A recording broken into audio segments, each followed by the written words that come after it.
Om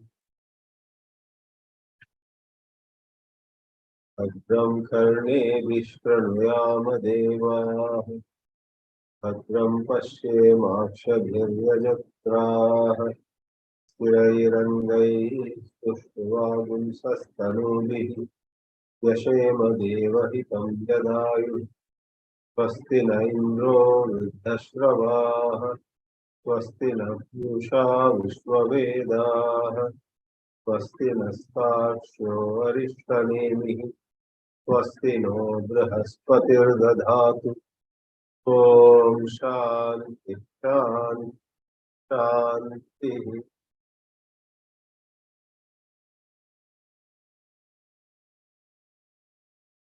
In this webinar, we will take an overview of Kaivalya-Upanishad, which is regarded as a minor Upanishad.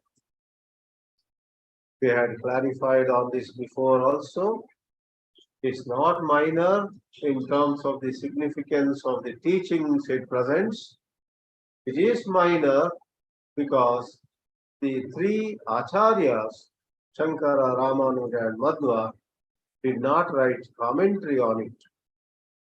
The 10 Upanishads, Isha, Kena, Kata, Muddaka and so on which the acharyas wrote commentaries, came to be known as major Upanishads, and all other Upanishads came to be known as minor Upanishads. Kaivalya-Upanishad is minor in that sense. As regards the contents, it is really on the same high plane, high plateau as the major Upanishads are. The word Kaivalya is an abstract noun of the adjective Kevala. What is Kevala? Kevala is that which admits no difference, no differentiation. Technically, they talk about three kinds of differences, three kinds of Vedas. Sajatiya Veda, Vijatiya Veda, Swagata Veda. A cow may be different from another cow. Both are cows, Samana Jatiya, Sajatiya, but one cow may have a reddish skin and the other cow may have black skin. So this is Sajatiya Veda. A cow is definitely different from a tiger, or for that matter, a man. That is Vijatiya Veda. Tiger or a man or a building or a train or an aeroplane, they don't belong to the category at all, to that jati at all of the cow.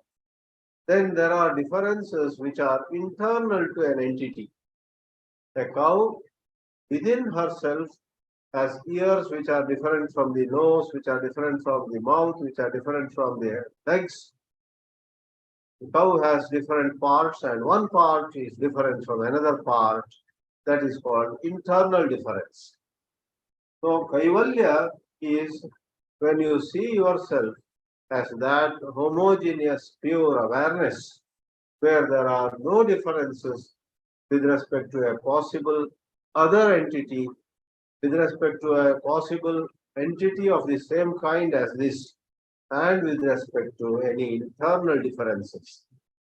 Pure consciousness, pure chit is all pervasive, everything is in it, it is in everything, and therefore it's impossible to think of any differentiation.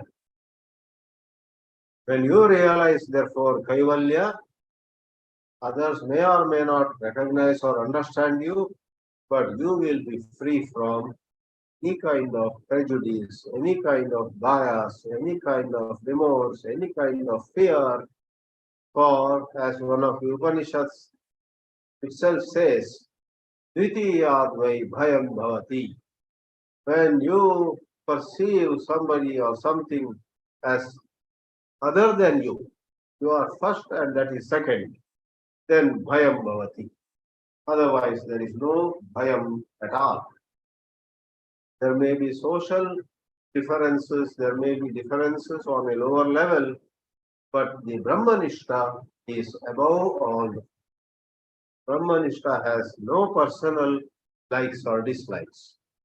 A Brahmanishta is free from all bias or prejudice, and we may not be competent to judge him or her. But if you go close and study, understand him properly, you will find that he really has nothing to take from anybody, nothing to give to anybody. Therefore, he is free or she is free. So Kaivalya, therefore, is the state of liberation where there is absolutely no envying another person, imagining him to be higher, and no pitying another person, imagining himself to be another, because there is no another at all in Kaivalya state. So this Upanishad, in some versions running into 25 mantras, and some other places it is 24 mantras, has in that small body of the work some precious teachings. First of all, there are some famous mantras which are found in this Kaivalya-Upanishad only. A certain student called Ashvalayana approaches a teacher called Parameshti, and Parameshti can mean Chaturmukha Brahma. Parameshti in this context can mean the Supreme God. Atha Ashvalayano Bhagavantam Parameshtinam Upasametya Uvacha. This is how it begins. What does Ashvalayana want? He says, "O revered sir, give to me that Brahma Vidya, and I have heard that only upon attaining Brahma Vidya we can go beyond all sin, all guilt, all shame, all regrets or worries of the past." In other words, every one of us talks about unburdening, but really totally unburdening is possible only through Brahma Vidya. So, Pitamaha, the revered Parameshti, called the great grandfather of all creation, says to him, and that's where the teachings begin. And the teachings do justice to different levels of the requirement of the student. First of all, a student would like to know where he has gone wrong. I have been studying Vedanta, I have been into Vedanta for a long time, I have been into spiritual sadhanas, but I seem to be not progressing. What is the problem? The teacher says, check on your Shraddha, check on your Bhakti, check on your regular dhanena. The problem in this Kali Yuga with a large number of Vedantists is they are knowledgeable, they give wonderful lectures, but left to themselves, they are not into Shraddha, Bhakti or Dhyana. Therefore, there's a punchline. Shraddha, Bhakti, Dhyana, Yoga, Davaihi. I often compare such a scenario with somebody who has the right medicine for his ailment, but every night he forgets to take that medicine. Expensive medicine, maybe imported from another country. And if he takes one pill every night, in 10 days it is guaranteed his ailment will be gone. But after dinner he sits watching the television and there only dozes off, and without even knowing, without even brushing his teeth, he goes and sleeps. And that tablet has to be taken after dinner only. Then he says, okay, coming dinner, coming night, I will not forget. He again forgets. You and I are like that. We have the treasure of spiritual guidance, but we either forget or when we remember also, we give more importance to something else that is to be done. Therefore, our Shraddha is less, our Bhakti is less, our Dhyana is less. Shraddha, Bhakti, Dhyana, Yoga, Davaihi. And then the same Parameshti gives another powerful mantra which is chanted by people on many occasions, especially while receiving a sadhu. Na karmanā, na prajayā, dhanena, tyāgenaike, amritatvam-ānashuh. parena nakam nihitam guhaya vibhajate yad yatayo vishanti. Very popular mantra. But the crux of the matter there is, you want liberation, then for heaven's sake, do not imagine that by simply working hard, working harder, burning midnight oil, getting into more and more things, saying this is good thing to do, this is good thing to do. Na karmanā. If you do good things where people are also benefited, it may give to you certain purity of mind. But liberation is not just by purity of mind. Having got a purity of mind, in fact, the test of your purity of mind is you will not be as attached to work as before. If somebody is a workaholic, a lot of people may praise her. Oh my God, I don't know how we work so much. 16 hours a day you work. Hats off to you. So her ego is nicely satisfied. But she is foolish. If she really has intelligence, she has to reduce her work and go for what Pujya Swami Chinmayananda used to call a contemplative life. Reflect on the teachings of the Upanishads. Reflect on what Gita says to us about our true nature. Reflect on Brahma Vidya. Don't reflect on where to invest my money, where to travel, whom to meet, what party to throw, whom to call and whom to not invite. The worldly thoughts are endless. Many a time you may say, this is not selfish, it is service of people. But there's a limit even to what you call service of people. Who should somehow give priority to call it contemplation on God or call it contemplation on Brahman. The mantra here puts it, when you contemplate on the higher, there is a letting go. There is a tyaga. And the mantra says, tyāgenaike amritatvam-ānashuh. Na karmanā, na prajayā, na dhanena. Not by wealth, not by progeny. Or progeny can mean a lot of popularity. Everywhere you have people who adore you, admire you. That can't give you liberation. And not just either physical work or emotional, intellectual work. No. Tyāgena. By renouncing. Again, not external renunciation. Letting go of the very idea, I am the doer, I am the enjoyer. Kartrutva bhoktritva. And praising that kind of renunciation, which can happen to you even as you continue to stay at home with children and grandchildren or connected with them. All that is all right. Don't be overburdened by that. Ensure that you contemplate more and more. Even as your granddaughter has come and is going to sleep on your lap, with your granddaughter will sleep on your lap, take an Upanishad book, read two mantras, and reflect on them. Don't say, oh, as long as these grandsons and granddaughters are around, I will have to postpone my spirituality. That is childish. You may practice spirituality even when you are doing some simple duties. Because if you see carefully, as I gave the example, granddaughter sleeping on your lap, in the so-called performance of duty also, there are actually many gaps. When the granddaughter was up and active, yes, you could not pay attention to anything else. She was asking you a question, she was bringing something to show to you, she was pulling something, yes. But wait a little, have some patience. The same girl, mischievous and dancing around, after a while goes to deep sleep on your lap.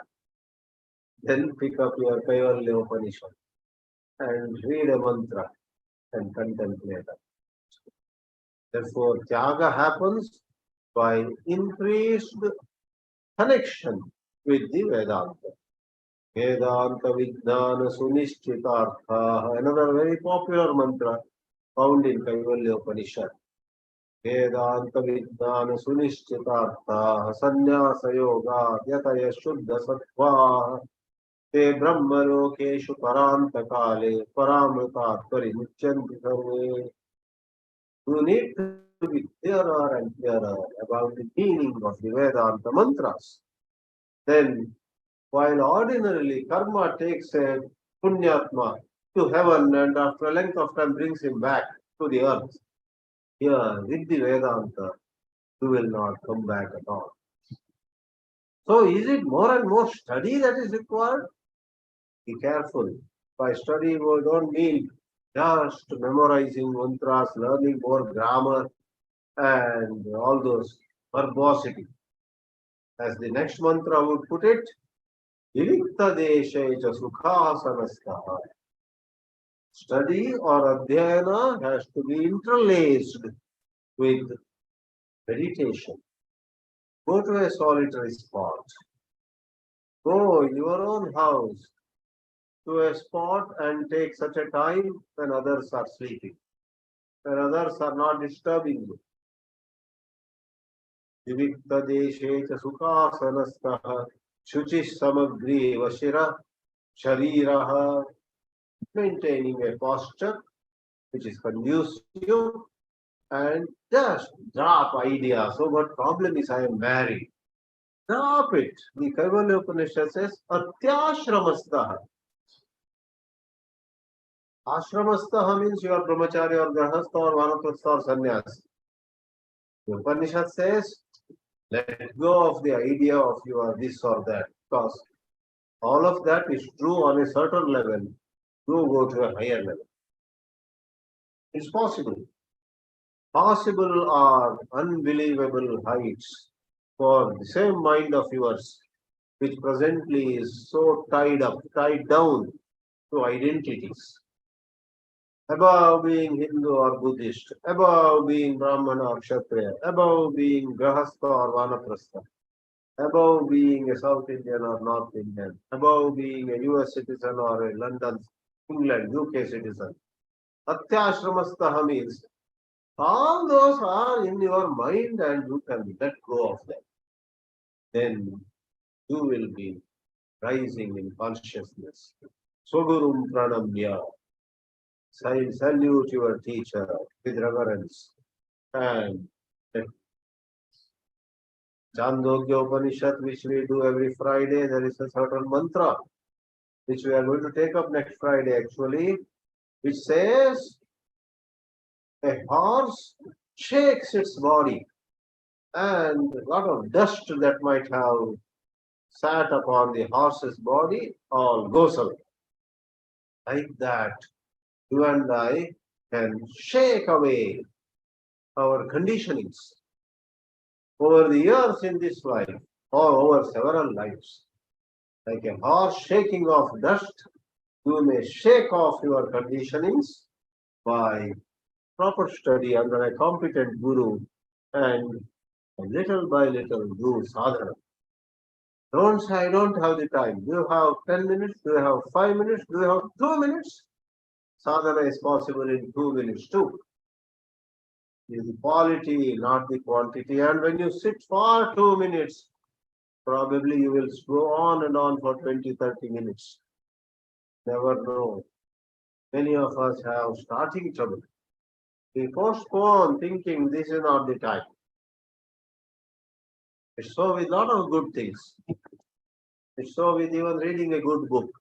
We bring the book, it's kept there and we say evening. Then evening we say morning. Then we say while traveling. Then while traveling, oh, when the car is shaking, train is shaking, the plane is moving, it's difficult to read. Once I reach my destination, I'll read. All unnecessary excuses. Wherever you are, say, I'll read 2 paragraphs. Open the book. The moment you start reading those 2 paragraphs, after all, it was a book of interest to you, you may not be able to put it down. And read and read and read. That's how great people have finished reading a lot of books. Great people have finished writing a lot of books. I believe in the West, Ernst Hemingway. I don't know much about him, but Professor Sid Gautam used to tell me. Ernst Hemingway used to spend 7 to 8 hours in the morning just writing, writing, and writing. And he wrote so many books which became very popular. Hemingway's example. How did he write so much every morning? 7 to 8 hours from early morning. And it is said, well, he wrote for 20 minutes, then he wrote another 20 minutes, then he wrote another 20 minutes, and on and on. And the problem you and I have is starting from. Kaivalya-Upanishad says, Swagarum pranamya, contemplate on your true nature. Virajam, Vishadam, Vishokam. It's ever pure. All dirt was in your thinking. Thinking binds us. You know those two brahmacharis who were going from one ashram to another, and their guru had told them very strict rules, especially not to touch any woman. And then they heard the crying for help of a young woman who was drowning in a river nearby. A and B, two brahmacharis. A said, no way. So he was attracted, maybe to see her, but he just went ahead. He jumped into the river, saved that girl, brought her to the shore. By then villagers came and thanked the brahmachari, took her to her father's house. And A looked at B with contempt. Then another 4 hours they walked. A did not talk to B. And at night when they were about to go to rest, B said to A, are you angry with me? You are not talking to me. Then A said, what? Angry? I am angry, I am disappointed, I am disgusted with you. You broke the rules of the ashram. You are shameless fellow. Blah, blah, blah, blah, blah. He said, what did I do? You lifted that young woman who was drowning in the river, and that was not permitted. Then the story ends with a nice punchline. He says to A, oh my dear, I did lift that girl, and I dropped her there only. You seem to be carrying her in your mind even now. That story can mean a lot to all of us. Do we keep money in our mind? Carry my money, carry pleasure, carry some fear, carry some possible event in 2027, something may happen. 4 years to go. Why are you thinking about it? 6 hours had passed since we had lifted that girl, saved her life, then handed her over to the villagers. 6 hours had passed, but he was not able to take it off his mind. So what is holding on? What are we holding on to is the question. The mantra says, when we learn that art, I'm doing this webinar sitting at a stone's throw distance from Sri Aurobindo Ashram in Pondicherry this evening. And when he was in Alipore jail in Kolkata, where the British had put him for a good length of time, later he was released, acquitted. That's another miracle.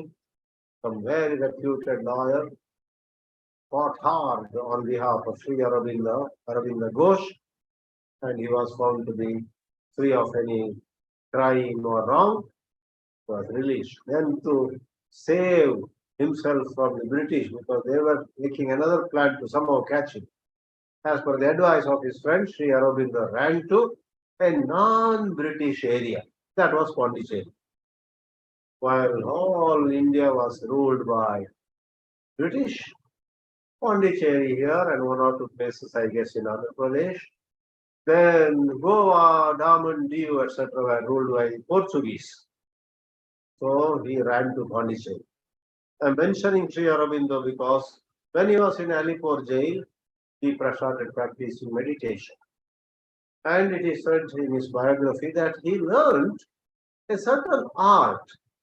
When you get it, of catching a thought and throwing it away like you throw a pebble, you throw a stone away. Suppose I place a pebble in your hand. You look at it and, this pebble, I don't need it. You just throw it to your left or to your right.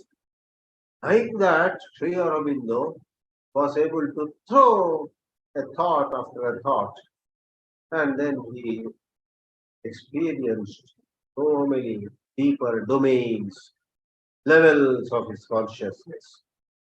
By the time he was released from jail and he then found his new home in Pondicherry, he was already on the way to higher yoga, high momentum. A few years later, this girl, 36-year-old girl came, 34 I think. Girl came from France. She began to help him in whole work, spiritual work mainly, organizational work secondly. Then you have this quite a huge setup at two places, main place and then Auroville in Tamil Nadu, outside Pondicherry. Auroville, huge and so systematic, so envisioned, it's all grandeur, with lot of high tech as well as lot of hard work by French and Dutch and English and Germans and so on, some Indians too. So the art of throwing a thought as it rises in your mind, pick it up and throw. Be free from the clutches of memories of thoughts. Upanishad says, Amritam Brahma Yonim Gacchati or Eti. And the Upanishad fully understands not all are able to meditate on the nameless, formless, absolute reality. Therefore, especially for Shiva Bhaktas, there is a beautiful mantra, mantra 7. Sahayam Parameshwaram Prabhum Ilochanam Neelakantham Prashantam Dhyatva Munirgacchati Bhutayonim Samasta Sakshim Tamasa Parastat. If you can't meditate on that Brahma which is beyond description, go for Saguna Sakara. Meditate on Shiva, who is the consort of Parvati, Uma, who is the Supreme Lord, who is the Great Master, who is three-eyed, who is with a blue neck, who is ever calm. If you meditate, Dhyatva, you will go to that which is the very source of all. And that one truth is Shiva, one truth is Brahma. There's a mantra again. Sa Brahma, sa Shiva, sa Indra, sa Akshara Paramaswarat, sa eva Vishnu, sa Prana, sa Kala, sa Agni, sa Chandrama, sa eva Sarvam Yadbhutam Yachabhavyam Sanatanam. There is only Brahma that itself appears as evidence. Hold on to that Brahma. Let go of thoughts of duality, of otherness, of plurality. And though short, this Upanishad excels in bringing out some very nice metaphors. There is the metaphor of Uttara Arani and Dakshina or Adhara Arani. Two pieces of wood. There are two or three models of it. One is a little cylindrical one, another is cup-faced or cup-shaped. So take the cup-shaped wooden piece below, take the cylindrical piece of wood above, and tying some threads, rotate the upper cylindrical piece so briskly, so fast. As it rotates clockwise and anti-clockwise, comes in friction with the lower cup-shaped arani. Both of them are called aranis. Then sparks of fire arise. It is said therefore, Atmanam aranim kritva pranavancha uttararanim nana nirmathanabhyasat papam dahati panditaha.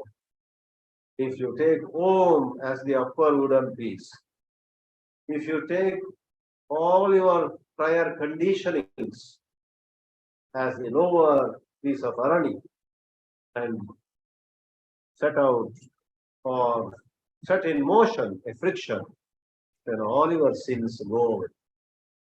But alas, this pure self, due to an inexplicable error of sorts, imagines itself to be a man, married, having children, having enjoyments and suffering, going to dream, going to deep sleep. Swapna, Sushupti are all discussed. And going from one life to another.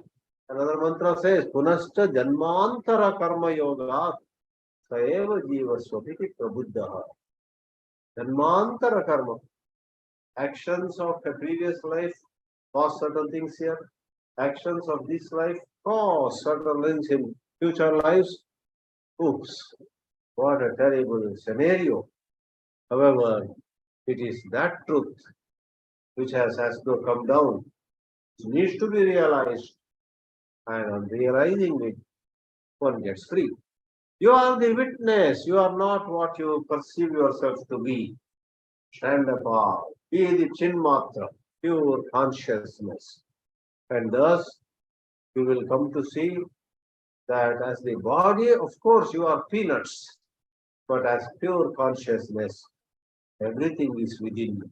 19th mantra says, Mayyeva sakalam jatam, Mayi sarvam pratishtitam, Mayi sarvam layam yati, Tad Brahma Advayam Aham. Tad Brahma Advayam Asmyaham. I am that. That's a waking up. Therefore, Professor of Harvard, who later became Professor Richard Alpert, who later became Ram Dass, wrote a book, The Journey of Awakening. This is not a journey from Miami to Atlanta. It's not a journey from Delhi to Chennai. It's not a journey from Moscow to St. Petersburg, from Petersburg or something. Where is this journey from? It's journey from an erroneous perception to right seeing. Samyak darshan. Go to Samyak darshan. Then you will see everything appeared in me. In the vast scenario that appeared in me, I myself found myself to be an entity and was at the mercy of everything else, and so on. The Upanishad ends with a couple of mantras. Anoraniyanahameva tadvan mahanaham vishwamaham vichitram. I am subtler than the subtlest. I am bigger than the biggest, or grosser than the grossest.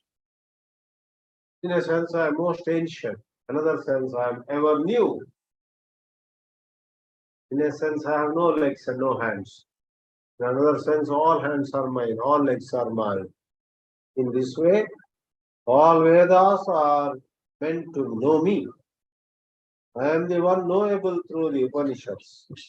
Na punya pape mamanasti nashaha, na janma dehendriya buddhirasti, na bhumirapaha, na chavannirasti. So there are these mantras which one must first understand following proper study. Then, with a certain understanding, one must meditate. Don't put the cart before the horse by meditating first and not studying at all. Have patience. Study and be very clear about what Vedanta is. What is negation? What is deliberate superimposition? What is error? What is purity of mind? What is sadhana? What is practice? What's the place of willpower in the whole scheme of things? Understand it all in fine detail. More you understand things through your studies, less will be anything to do in meditation. Meditation happens. And the mantra completes saying, Atyashrami bhavati. And this Kaivalya-Upanishad is equal to 100 Rudras being chanted. These are all ways of complimenting the wonderful work. Yashada Rudriya Madite Saha Agnikutaha Bhavati. Somebody who reads Rudram 100 times gets purified. Likewise, one who studies Kaivalya-Upanishad, I've heard that in Rishikesh, Haridwar, etc., sadhus, when going from one place to another, typically from their place of stay to a place where free food is given, they collect it for the day, come back home. While walking towards that Kali Kamliwala Chatra or something, they chant Kaivalya-Upanishad repeatedly. All these 24 mantras. It is used by sadhus like that. But the understanding is, here chanting is no good. When we understand the teachings, then whether you are sick or healthy, whether you are doing well in finance or otherwise, whether the whole town calls you intelligent or idiot, nothing matters. You will be free of inner turmoil. Anena dhanam apnoti samsararnava karanam or samsararnava nashanam tasmadevam viditvainam kaivalyam padam ashnute iti. By saying Kaivalyam Padam Ashnute 2 times, the book we know, the whole topic is over and there is some line below. But when you chant, you don't know whether something is over. So Kaivalyam Padam Ashnute, one enjoys the state of liberation marked by an undifferentiated, undifferentiable consciousness. Saying that twice, Kaivalyam Padam Ashnute iti, the beautiful Upanishad of Atharva Veda comes to a close. Om Namah Paramara Siddhyo Namah Paramara Siddhyaha.